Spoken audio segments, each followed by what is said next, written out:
All right, here we are. This is the most important part of the summit so far. Turn off your cell phones, lock your doors, turn on your do not disturb, put a sign up there, let everybody just leave you be while you're in this part here. Matter of fact, you might want to send them all a link and say, you got to join this. This is going to be some incredible stuff.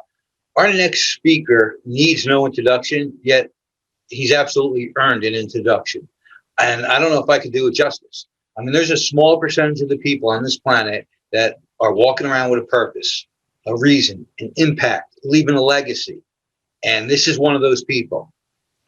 He's going to tell you more about his purpose, but I do want to talk about his motivation. It's from his book. He wrote a bestseller book, The Food Revolution, Heal Your Body, Feel Great, and Transform your world.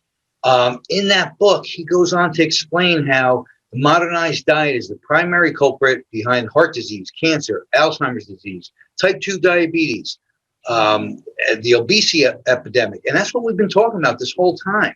The health challenges that we're facing.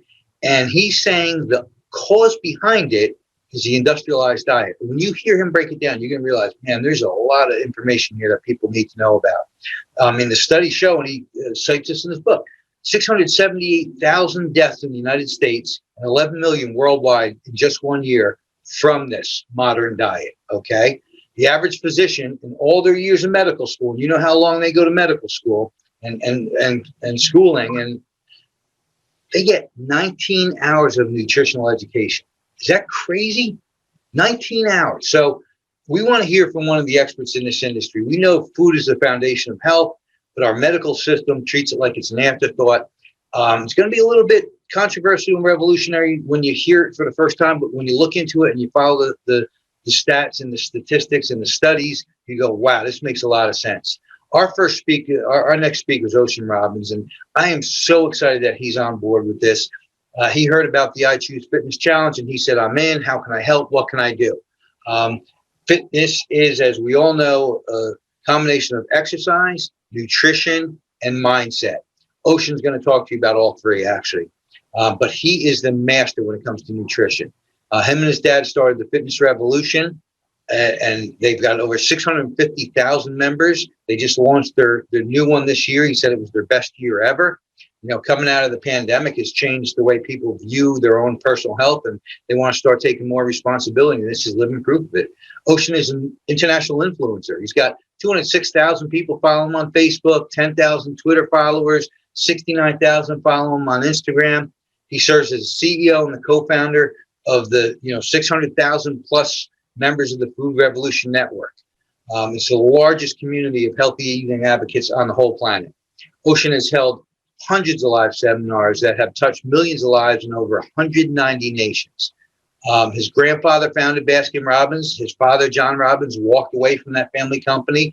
He's written bestsellers himself, like The Diet for the New America, and he's a renowned health advocate. John and Ocean work side by side, which is something to be applauded too. A father and son are really teamed up and said, let's bring this to the world. They've dedicated their lives to this.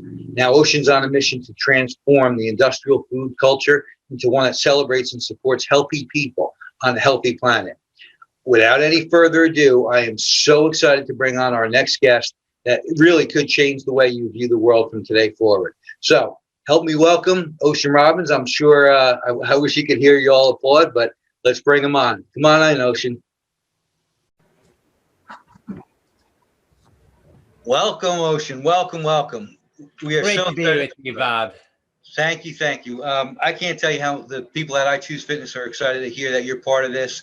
You bring an organization and years of experience. So the first question we wanted to start with is, we're really been listening to three different industries: the nutrition industry, exercise industry, and then the mindset industry too. And sprinkled throughout that is the medical professionals, doctors that we've had as speakers as well. Do you see them actually coming together to come up with a solution for the health epidemic that we're facing right now? Well, I do. I mean, Dr. Dean Ornish led the first research programs that proved that we could prevent and also reverse heart disease. 90% of the time, heart disease can be reversed with diet and lifestyle changes. And there are really 4 pillars to the Ornish program that summarize as eat better, stress less, love more, and move more. And when you put those four pillars together, you get incredible results. And, any one of those by itself will help. You could eat like crap, and if you exercise a ton, you're still a lot better off than if you didn't, right? Right. And if you have a great meditation practice and a lot of love in your life, but you're not eating well and not exercising, well, you'll be better off than if you didn't. But the real power happens when you put all that together. When you're able to combine all of those pillars, that's when you get real breakthroughs in terms of longevity, and not just adding years to your life, but also adding life to your years. So you have more joy, more pleasure, more satisfaction, more vitality. And that's what I think it's all about for folks who are in the fitness industry. There's an interest in thriving, not just coping, not just sort of making it through another day, but you deserve to actually love your life. And that's why some folks who exercise a ton are like, well, I want to have some pleasure in my life, so I'll eat the foods I like, even if they're not so good for me. But the bottom line is, at the end of the day, there's more pleasure and more satisfaction in nourishing food that helps your body sing and helps you come alive than in something that provides momentary fleeting pleasure and makes you sick. Yeah, that's interesting too. And your background is really interesting. When people realized that your family dynamic was pretty unique, could you give us a little bit insight into that? Yeah, it was a little unique. And so when we talk about momentary pleasure, I think my family knows a little bit about that. My grandpa founded Baskin Robbins, 31 flavors ice cream. And my dad, John, grew up with an ice cream cone shaped swimming pool in his backyard. He was groomed from his early childhood to one day join in running the family company. But when he was in his early 20s, he was offered that chance and he said no. And he walked away from a path that was practically paved with gold and with ice cream, yes, to, as we jokingly say in our family, follow his own rocky road. He ended up moving with my mom to a little island off the coast of Canada. They built a one-room log cabin. They grew most of their own food. They practiced yoga and meditation for several hours a day, and they named their kid Ocean. And they almost named me Kale, by the way, way before kale was cool. But we did eat a lot of kale and cabbage and carrots and other veggies from the garden. And as I got a little older, we moved to California, and my dad came out with a book called Diet for a New America, which ended up becoming this runaway bestseller. It inspired millions of people to look at their food choices as a chance to make a difference on the planet. And one of his readers, amazingly enough, was my grandpa, Irvin Robbins, who had lost his own brother-in-law, Bert Baskin, his business partner, to heart disease when my dad's uncle Bert was 54 years old. And now my grandpa was practically on death's door. He had serious diabetes, weight issues, heart issues.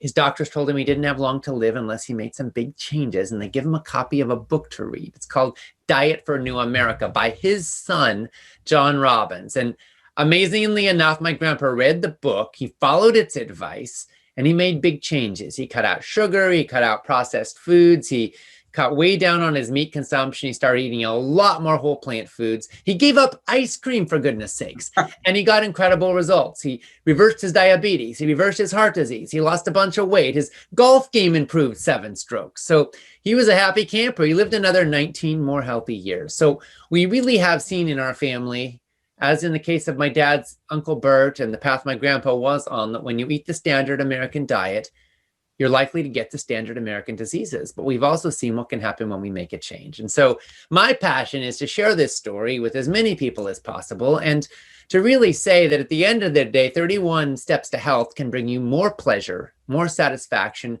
even than 31 flavors of ice cream. And I guess that's where the title for your book came from too, the 31 days, right? It's the 31 is the theme running through everything, because that's right. I wrote 31 Day Food Revolution. And yes, of course, there are 31 chapters. And the idea is that there's another step you can take every day of the month to move towards greater health and vitality. Only it's not another step to another ice cream flavor. It's another step towards more healthy lifestyle choices. That's amazing. People listening to this are going to go, wow, I had no idea that was going on behind the scenes with the Robbins family. Now, in the book, too, you mentioned that there's over 600,000 deaths attributed to the modernized diet, and 11 million worldwide that we can point back to say this is the reason, this is the cause. Yeah, I mean, the Institute of Health Metrics and Evaluation has analyzed the major causes of death and disease on the planet, and they concluded that the modern diet causes about 670,000 deaths in the US every year, about 11 million deaths worldwide every year. I'm not talking about deaths from starvation. I'm talking about deaths from the wrong nutrient combinations, too many calories, not enough healthy calories, too much processed junk food, too much sugar, too much, bad fats, free radicals, not enough wholesome, healthy, nourishing plant foods. And so the bottom line here is that more Americans died last year from diet-caused disease than died from COVID-19. More Americans died last year from diet-caused disease than died in all of World War I, World War II, Vietnam War, Korean War, both Iraq wars and in the Afghanistan war combined. But in this case, the enemy wasn't guns or bombs or another country. It was our own knives and forks and what we're doing with them. And so the good news is that we can turn this around. That's why we're calling for a food revolution, not just a food that's a little bit less bad, but a fundamental revolution, because we want to save those 672,000 lives. We want everybody to have the health and the vitality they deserve. And the good news is that it's possible. We can learn from the people who live the longest, healthiest lives. We can learn from the overwhelming body of medical research. We have tens of thousands of studies published in peer-reviewed medical journals, and they make it absolutely clear. We can prevent 90% or more of heart disease. We can prevent 90% or more of type 2 diabetes. We can prevent up to 90% of Alzheimer's. We can prevent 40, 50% or more of cancer cases just with diet and lifestyle changes. And the cumulative impact of all that is immense, and it's wonderful. Now, let me ask you to dig deep a little bit. You said the lifestyle changes and better nutrition are part of this solution. We found in 2020, there's a lot of lingering effects left over because people were locked up. They weren't going, even when you get to the supermarket, didn't have what you wanted. We're stagnant. We're not moving. We're not exercising. The health club industry has noticed a decline that beyond nobody could even picture this coming. 60 million people used to have memberships. It's down to about 20 million. And that's where they would go to get their exercise of any level. Yeah. That's all stopped. Like, what do we do at this point now? Like you're saying, it's a food revolution, but we also have to get people moving again and thinking about this. Like, is your revolution reaching out to all those avenues at the same time? Well, yeah. And these things are negative feedback loops, right? I mean, if you don't eat well, the quarantine 15, as people say, a lot of people packed on some extra pounds in quarantine. And, when you add 15 pounds, the bad news is that it's harder to move. There's more lethargy, there's more inertia. It's easier to postpone the things that would make you healthy. And so tragically, for a lot of people, poor food choices, lack of social connection, and a lack of exercise and fitness focus, and more stress all kind of go together and create these vicious circles, if you will, that drag health and vitality down. But I think the good news is that any one of those can be a path up. If you have positive, loving connections, statistically, you are more likely to exercise. If you have more gratitude, even if you write down 5 things you're grateful for every day, statistically, you're more likely to exercise. If you change your diet in a positive direction, you're more likely to exercise. And by the same token, if you go to the gym, if you take up running, if you take up any potent physical activity in your life, you're more likely to care about your body. You're more likely to be socially active and connected. So these become positive feedback loops. So wherever you are in that process, you can take one step off into health and the other steps get easier. And that's the beauty of it, I think. I think I agree. I mean, you just described something that we could all walk away right now. We could hang up and go on to other things and say, I've got the key right here. You're writing down 5 things that you're grateful for every day. That starts the ball rolling. That gets that positive loop going instead. Because we're talking about mindset and how important that is. But these little changes we could make will change the rest of the day. You get to the gym, you feel better, you're moving, you make the right choices when it comes to picking your food. That's unbelievable. Now, you mentioned your grandfather had all these problems and all these ailments and sicknesses, but they started to actually reverse. So a lot of people think I'm doing this to prevent sickness. You and your revolution have been saying, no, we're not stopping there. We're actually going to reverse all these things. Isn't that a little controversial with the medical professionals, though? Well, yeah. I mean, nobody likes to see the worst case scenario is, somebody doesn't get cancer treatment, a treatment that's proven to work.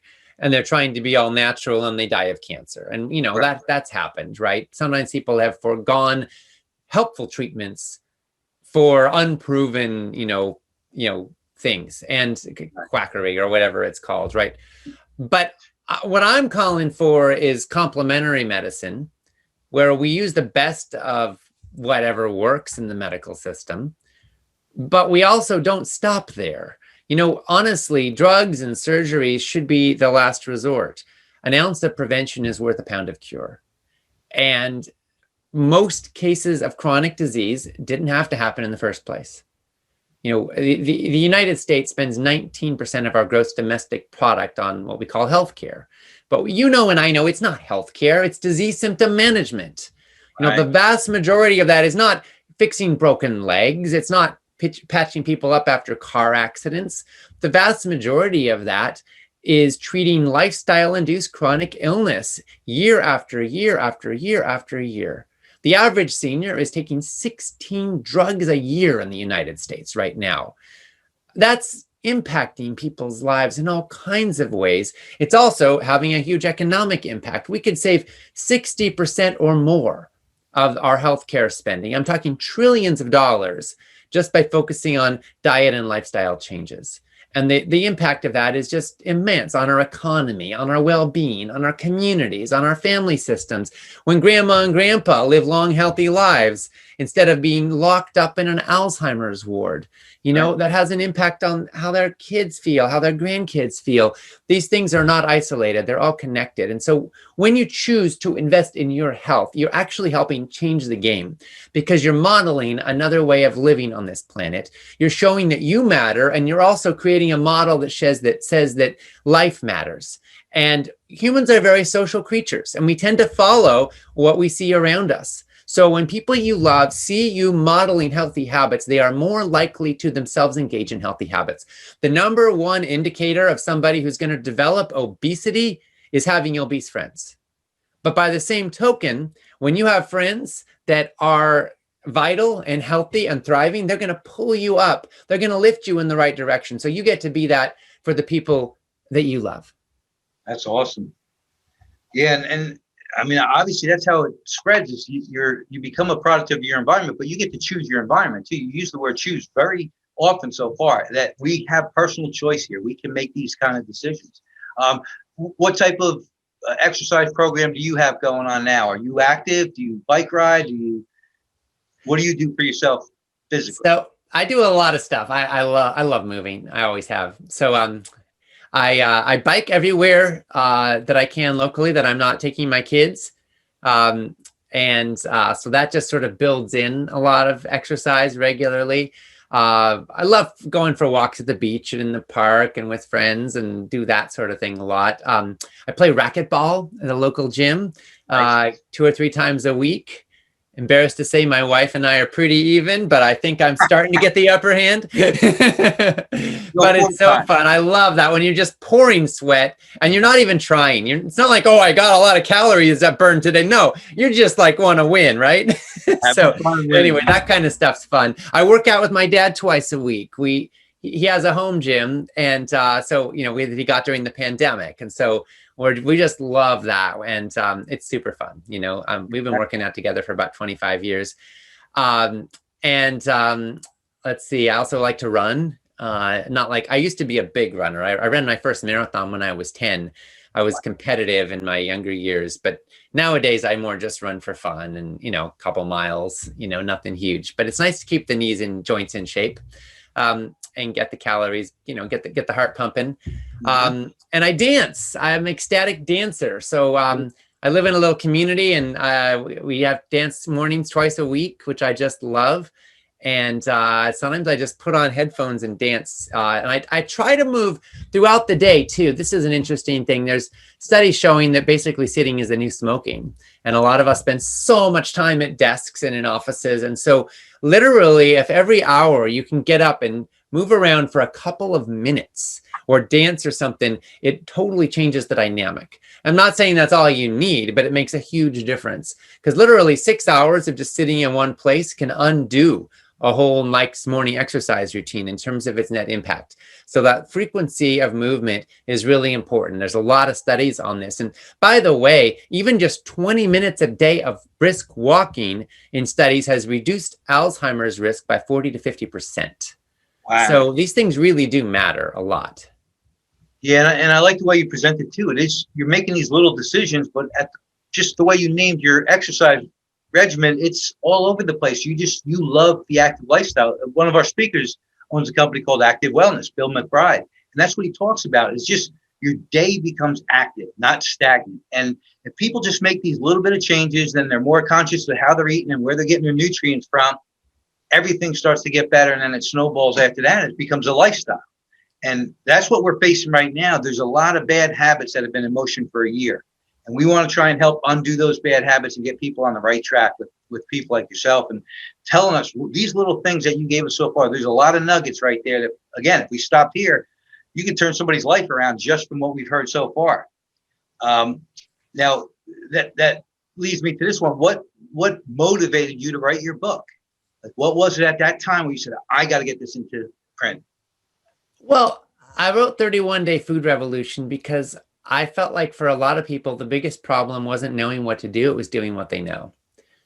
It's not like we don't know we need to eat less sugar and processed junk. It's not like we don't know that vegetables are good for us.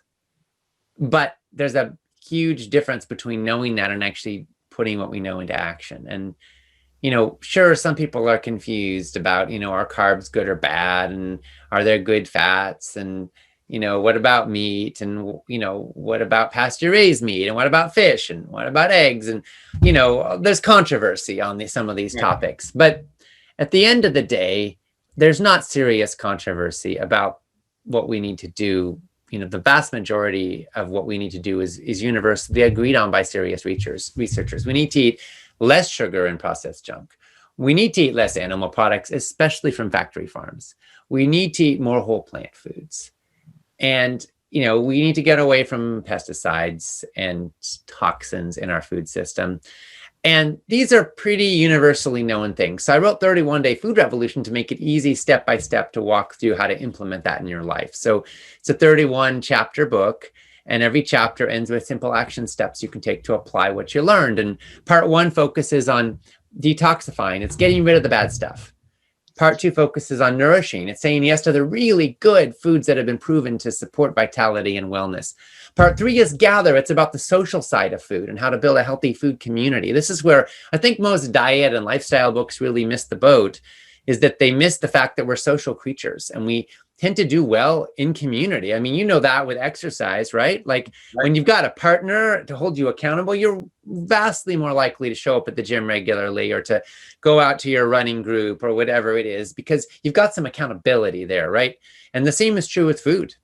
If you're trying to do it alone and eat healthy when everyone around you is eating not so healthy, it's very hard to not slip backwards because you want to connect with people. You want to belong. You want to not have food be a source of isolation and division. And then part 4 is transform. And that's where we look at how we can change the whole game. Because, at Food Revolution Network, our mission is healthy, ethical, sustainable food for all. We want a world where everybody, no matter how much money they have or what color their skin is, can have healthy food for their families. And right now, tragically, we don't have that. We've got a system where it can sometimes feel like it takes your whole paycheck just to eat whole foods, or it feels like you're being fined for wearing your seatbelt. You have to pay extra just to do the right thing for your family. And there are reasons for that. So in part 4, we look at what those reasons are. We look at government subsidies of junk food and the dark underbelly of how special interests are buying off our food system and even some of our health researchers, and what's served in schools and what's served in hospitals. And we look at how all of this came to pass. And more importantly, we look at what you can do about it and how you can literally change the world with your knife and fork. And this is what I think personally gets me most inspired in the food revolution is, I want to see a fundamental change in the way that the world eats so we can end debilitating chronic illness, so we can have more vitality and joy, and so we can have a sustainable world and a humane world where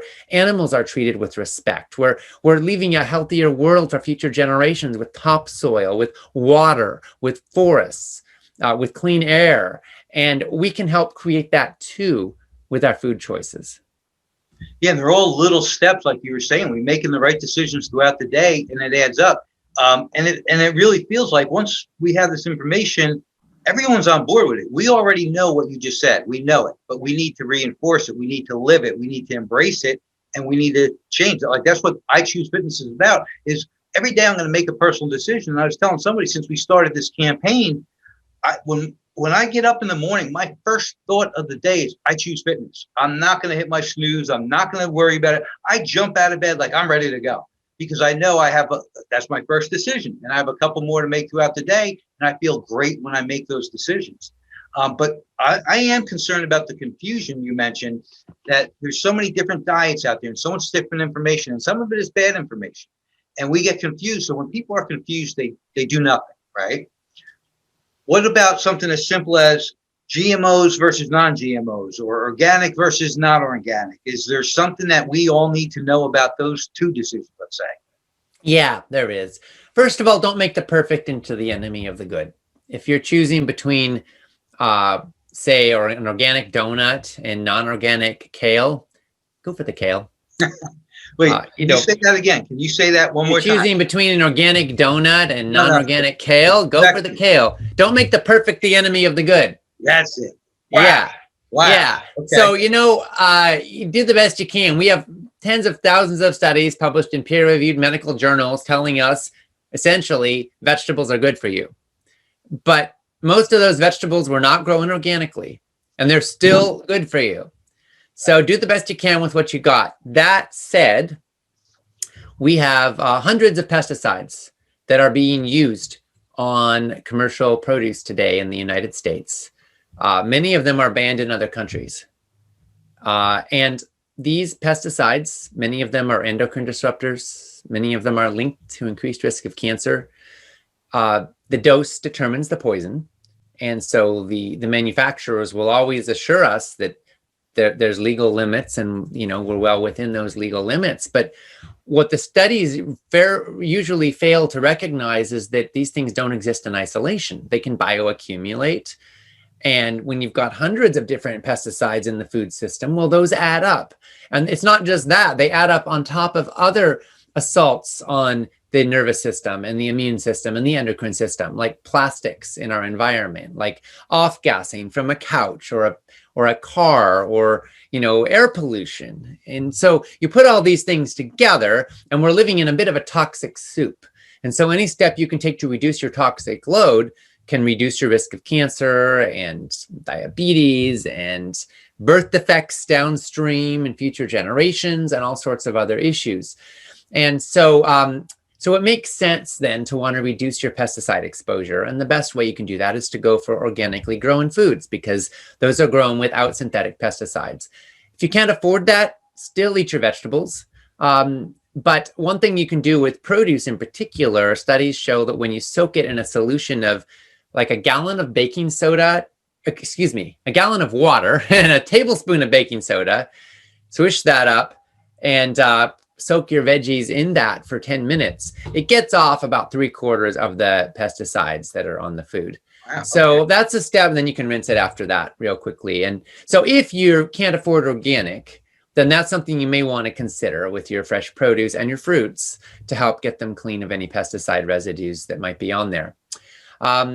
GMOs are an interesting one. So what's a GMO? Some people think it means God move over, but it doesn't. It means genetically modified organism. And Monsanto, known by Bayer and the biotech industry, pretty much promised the world that GMOs would give us bigger yields, more drought-resistant crops, lower pesticide consumption, and better flavor and nutrition profile. But almost 30 years into the mass cultivation of GMOs, we don't have any of those benefits. What we have so far is crops that pretty much just have two traits. One is that they're herbicide tolerant, which means they can be sprayed with large amounts of herbicides and the weeds will die and the plants will not, which may help make farms a little bit more profitable, but it definitely doesn't do a good turn for us. Now we're being exposed to enormous amounts of herbicides that would never before have been sprayed on our crops. Right. So, and like glyphosate, which is the primary active ingredient in Roundup, is the biggest one. And glyphosate is now being sprayed on our crops, and it's an endocrine disruptor and a probable carcinogen, and it's been patented as an antibiotic. So what is that doing to your microbiome, to your digestive tract when it kills bacteria? And we know that, right? And then we've got crops that are BT producers. So they produce the insecticide BT in every cell of the plant, which means that certain bugs, when they take a bite, their stomachs split open and they die. And BT is generally considered fairly non-toxic to humans, but I don't know anybody who wants to go and drink the stuff. And what you've got now is a pesticide that's in every cell of the plant. It's a living pesticide factory. And so you can't wash it off. And so that's what we've got. We've got herbicide sponges, if you will, and we've got BT producers.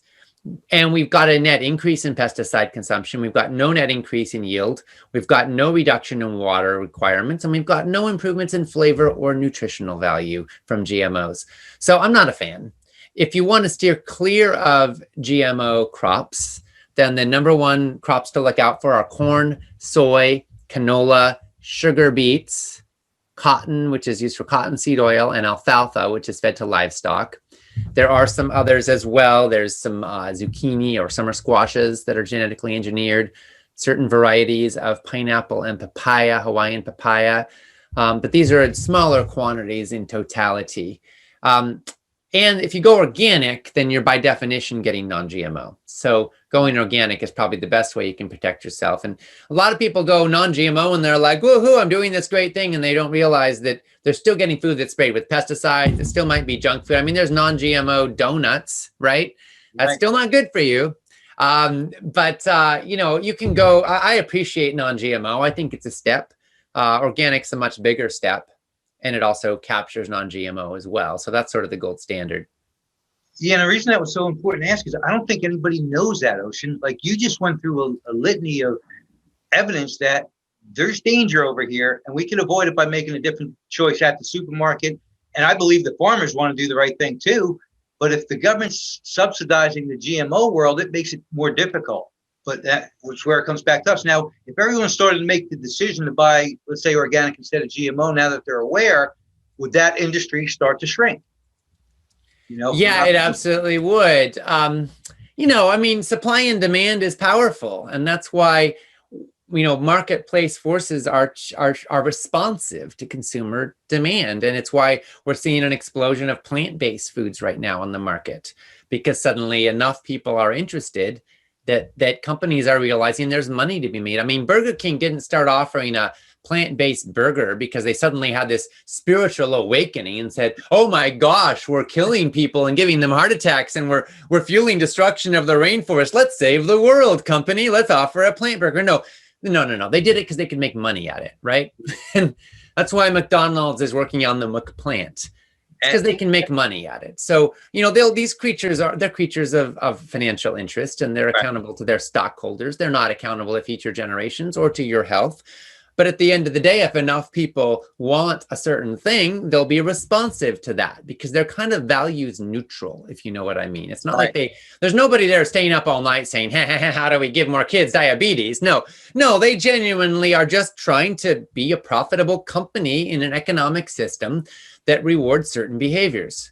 Right. And so as an activist, I want to change the system so that certain behaviors are rewarded more than others. I'd like to see an end to government subsidies of commodities crops. So we stop subsidizing high fructose corn syrup. Twinkies, for example, has 14 subsidized ingredients. I'd like to see us, if subsidizing anything, subsidize healthy food for low-income communities. But along the way, we've also got to recognize the incredible power we have as consumers to shift the game. And, you know, all it takes is a slight preference in companies from say 5% of their buyers, and a company can make a shift in how they make a product or what's on the label or those kinds of things. So I think that we are seeing pretty rapid changes in the food industry because, quite frankly, it's lost the trust of the public. You know, we're sick of being sick. We're fed up with lies. We don't trust these companies. It used to be that the most iconic brands in the marketplace were revered. People loved them. People don't love them anymore. Right. They kind of have a love-hate relationship. You know, they feel addicted in some cases, but they don't look up to these companies anymore like they used to, because they know that they're in it to make money, and sometimes that their profits come at the expense of our health. But these companies can change. And I've sat in boardrooms with major leadership from some of the major food brands. And I've seen that there's people there who are ethically conflicted, who are morally challenged, and who genuinely desire to find a way to justify their behaviors in the context of their values. All these companies have missions. I tell you, none of them have a mission to destroy the world or to make people sick. Their missions are always lovely things about service and consumer empowerment and freedom and sharing healthy food and happy memories with people. And, these are good things. So we've got to, quite frankly, call the food industry to develop some spine, some moral integrity, to be more accountable to its values. But at the end of the day, it's not going to do anybody any good if every company that does the right thing goes out of business the next year. Right. We've got to find a way that we can actually change the marketplace. And that's where you and I and all of us have so much opportunity to shift things. Yeah, and there's people of all walks of life watching this conversation right now thinking, I can do something about this. Is that where you see like the food revolution going, where it's just everybody every year gets behind this? Like your last one, you told me this year's food revolution was your best one ever. And that's coming out of a pandemic. Is it just the level of awareness is kicking in now and programs like this help people go, wow, I never knew? Yeah, I mean, we have about 700,000 or more members in Food Revolution Network now, and we're growing all the time.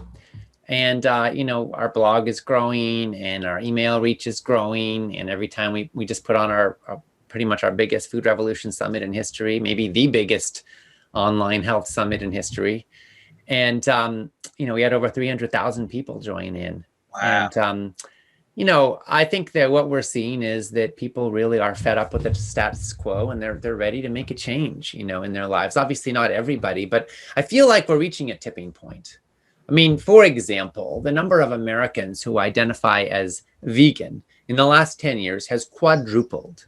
Oh, really? Quadrupled, right? Now, whether or not you're a vegan is not the point. The point is that there are a lot more people now who want to focus on plant foods, right? And the number of people who want to cut down on their meat consumption, whether it's for the planet or for their own health, is like 30% right now in the US, right? And it's growing rapidly. And the sales of non-GMO certified foods has gone from nothing to something like $40 billion in the last 10 years. Sales of organically grown foods that are certified organic in the US has more or less doubled in this last 10 years. So we are seeing a lot of changes in terms of consumer preference and orientation. And I find that pretty exciting. The food revolution is building, and our work in Food Revolution Network is to educate and also to advocate. We want to kind of stir the pot to try to create some systemic change as well. And the beautiful thing is we get to be a part of something that I feel like maybe some people see us as leaders of this movement, but at the same time, we just get to be in the right place at the right time. We didn't create the movement. We just get to fuel it and add to it and be a part of it. Well, you guys definitely are leaders, and I like your humbleness, but you're leaders. You're doing something that most people would not do. And you've been doing it for a long time now. Planting your feet here is you are a brave human being, because you've got people coming at you from the medical professionals, food industry, the big corporations, and they're not welcoming you with open arms because you're making people aware that they're not really doing what's in the best interest of their customer. And that's where I wanted to go with this question, was the doctors. Like, how are we going to get the doctors to start saying, wait a minute, hold on. I know there's some problems going on, pre-diabetes or cardiovascular situations here. Let's talk about your alternatives to reversing that. And that doesn't happen yet, at least not that we're hearing about. Yeah, that's such a good point. The average physician in all their years of medical school gets less than 20 hours of coursework in nutrition. And most of that is just looking at specific nutrients and deficiencies. It's not talking at all about what to eat. Less than a third of the medical schools in the United States have a single required course in nutrition. And there are only 5 medical schools in the entire country that have a dedicated nutrition faculty member. So it's being treated like an afterthought at best. And, so we got a food industry that acts like your health didn't matter. And we've got a healthcare industry that acts like food didn't matter. Right. But at the end of the day, then it's up to each of us to get informed and to get empowered. And I will say that at Food Revolution Network, one of our goals is to get nutrition taught in medical school. And we've got a campaign focused on that. And we've been working with the American College of Lifestyle Medicine, what we learned was that the National Board of Medical Examiners creates the tests that medical school graduates have to pass in order to become licensed as physicians. And as it happens, the schools teach to the test, because the success of a medical school is partly judged by what percentage of their graduates pass the test and then go on to get licensed. That's the whole point, after all, right? Right. And so, so they teach to the test. So out of 10,000 questions in the National Board of Medical Examiners bank of questions, how many do you think are about what you should eat if you want to be healthy? Well, if you guessed 0, you're pretty spot on. So what we worked up with the American College of Lifestyle Medicine was a campaign calling on the National Board of Medical Examiners to change the tests, thereby to change the curricula, thereby leading to changing the practice of medicine. And what they responded with was basically, will you all give us some questions that we can add to the bank? So American College of Lifestyle Medicine and us teamed up. We raised several $100,000 to get qualified professionals to write the questions. We added over 1,000 questions, which are now starting to be used by medical schools. We have to get a certain critical mass of them used by medical schools across the country, and then they will become part of the mandatory portion of the tests rather than the optional portion of the tests. But this is progress, right? Now that medical schools have questions they can use on their tests, that's a big step. Now we've got to get them to use them, and then it becomes mandatory, and then it becomes sort of enshrined, if you will. So one step at a time, but we're rounding the bend here of what I think could be kind of a leverage point towards changing the practice of medicine. I can't even imagine what that would lead to. Like, I would go into my doctor and they would do the physical, the test, and their first question would be, all right, Bob, tell me about your diet. What did you eat this week? That's how it should be, right? It is. I mean, I was talking with Dr. Joel Kahn. He's one of the top cardiologists in the world. And I said, what tests would you use to try to assess somebody's their heart health? And he said, the first thing I would do is there's no test that's better than asking them what they eat. Wow. I ask them what they eat, and that tells me more, because you can have tests that you could have high LDL and still be super healthy. You could have low LDL and high HDL and still be not so healthy. Bottom line is, what you eat is a better indicator of overall risk profile than anything else. Now, he knows because he has studied the research, right? Dr. Kim Williams, who is the former president of the American College of Cardiology, he says there are 2 kinds of cardiologists. There's those who are plant-based, and there's those who haven't read the literature. Yeah. How true is that? Right. And so we are seeing this change. And, Kaiser Permanente, which they're both a HMO. So they're both hospitals and medical providers, and they're also an insurance company, all kind of in one. And I live in California, where they're very big. I think they have 5 million members in my state. And so Kaiser now, after every single medical appointment, their patients get a survey, simple 2-question survey, asking them essentially, did your doctor discuss nutrition with you? Really? So they're now wanting it to be a part of every appointment, that nutrition is included, and they're asking if that's happening. And I'm sure that's actionable data they're using to inform how well they're doing. They now have farmers markets in their hospitals. They've banned vending machines with sugary sodas in all of their hospitals and medical facilities. And they're starting. They have some policy position statements focusing on supporting plant-based diets. So they're starting to make some progress. And, we're obviously, there's a long ways to go, but Kaiser is kind of on the leading edge. And part of the reason is that because they're also an insurance company, they have a particular stake in reducing the costs of medical care. Right. And they've decided that prevention is actually worth some investment. So, I think they could go a lot further with it, but it's exciting to see that starting to happen. And I think that, most doctors got into this business. Sure, it's a profitable profession, but most of them got into it because they want to help people. And they spend all day long dealing with people's most vulnerable, intimate suffering, literally questions of life and death. And so for them to feel like they have something to offer that's more than just drugs and surgeries, which we know have their limitations and their side effects and their costs and often come with a lot of suffering, could be huge. Now, here's what I don't buy. Doctors will often say, oh, I can tell my patients to eat healthy, but they won't do it. Right. I think that's a cop-out, and here's why. If a doctor tells their patient to do chemotherapy, they'll do it in most cases, right? Nobody does it because it's fun. You're asking somebody to go through hell. like life-threatening, absolute bottom of the barrel misery because they want to live. Now, nobody can tell me that chemotherapy is more pleasant than eating kale, right? Right. And yet doctors will tell people to do it and they take it seriously because they know what's at stake. So we need that level of urgency, that level of clarity to be applied to diet and lifestyle, so that when they say you need to work out, you need to move your cardiovascular system, you need to get your heart over 140 beats a minute for 20 minutes every day, the patient says, okay, doc, Right. I get it, right? My life's on the line. Not like right now, it's kind of like you need to have better diet and exercise. Good luck with that. And here's the drugs and the surgeries that we cover, right? So we need to be paying for fruits and vegetables. We need to be paying for gym memberships for patients, you know, because here's the thing, that investment will be worth so much more in the long run in terms of bang for the buck than a lot of the drugs and surgeries that are currently being reimbursed by insurance companies. So one of our goals at Food Revolution Network is produce prescription, where insurers will actually reimburse the cost of fruits and vegetables for patients with certain conditions. Wow. Now, if we recognize how powerful vegetables are to heal, then why won't we cover it? They get free drugs that could cost, you know, $10,000 a month. Yep. But you got to pay for your kale. Yeah. What's wrong with this system? Exactly. When the truth is that if you ate those veggies, you might not need the drugs at all.